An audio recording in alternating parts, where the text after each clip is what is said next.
So today I'm going to be working on my Rockshox Monarch Plus RC3 rear shock. I'm just going to be doing a little bit of a cleaning and oil change on it. I'm going to be cleaning the seals, and I just wanted to share with you guys how I did it, and just in case you guys are interested in servicing your own shock. The first step was to set your rebound to the fastest setting, and also to set the shock in full open, so the minimum compression on that selector. Then release all of the air out of your air valve. I just used one of these little Allen keys to depress that and let all the air out. Okay, so the next step was I just took a little rag, this is actually like a little sock, shoved it through the eyelet on the shock, just like that. Because when you pull this off, there's going to be a little bit of back pressure because there is some compression going on. As you can see, when I push it down, it kind of springs back up.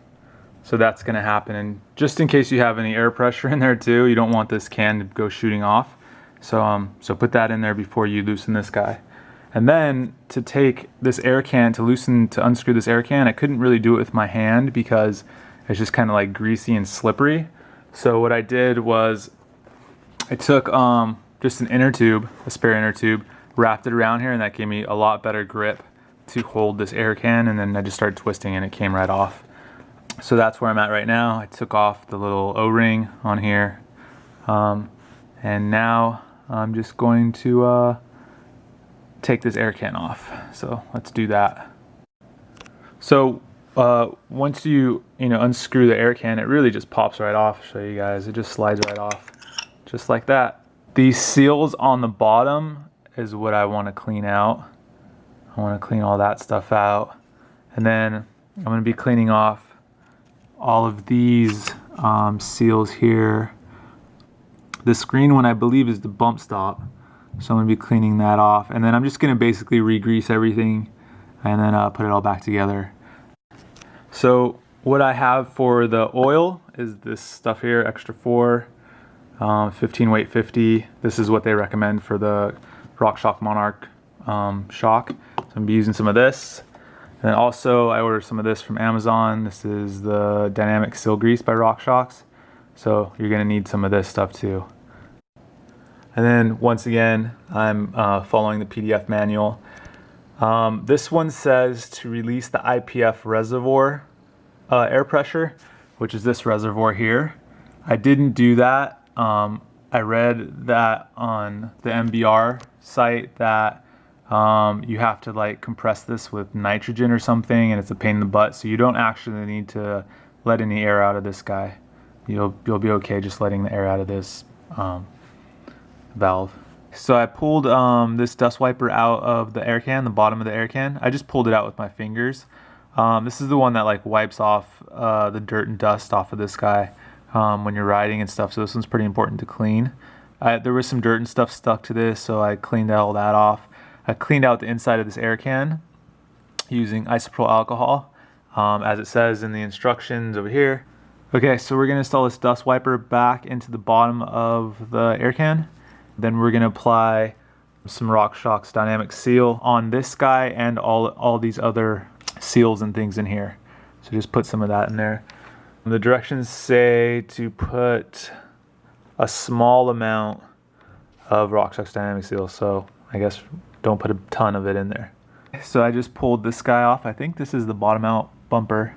I'm not positive, but it's right here. So I slid it off, cleaned it off. It was a little bit dirty as well. I don't know if this is just dark grease or if it's dirty. I'm not really sure. It's hard to tell. I think it's dirty because there's also some stuff up here. You can kind of see there's like a little bit of dust or dirt on that.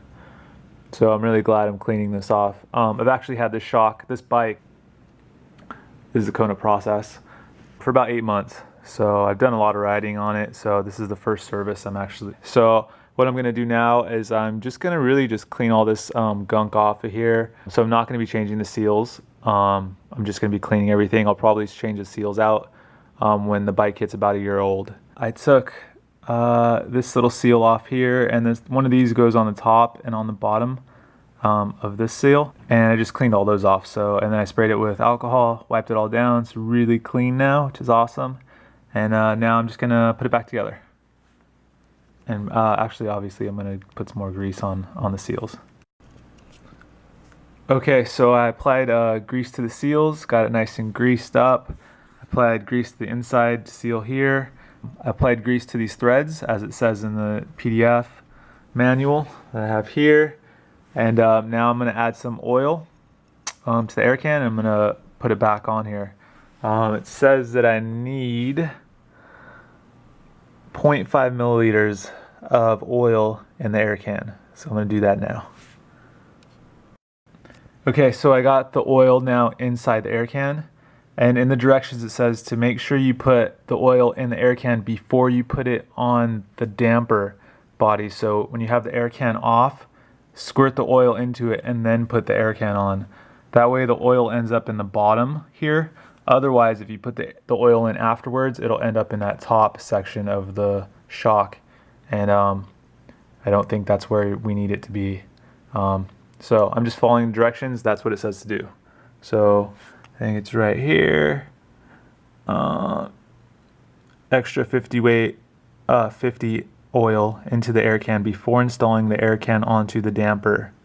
So make sure you do it that way. Okay, so we got 0.5 milliliters of oil in the air can.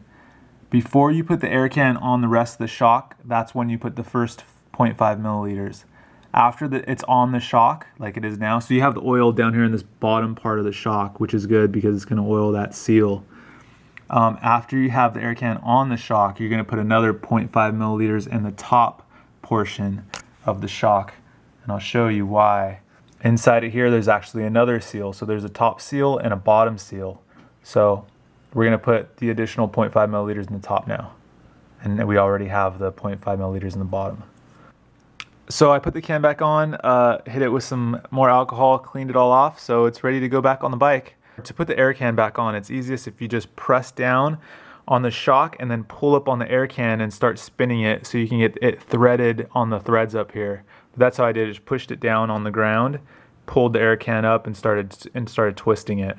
And that got it on relatively easily. So yeah, so now I'm just gonna put the shock back on the bike, and then once it's back on the bike, I'll add some air to it and see how it goes. Alright guys, so here's the shock. I got it back on my bike.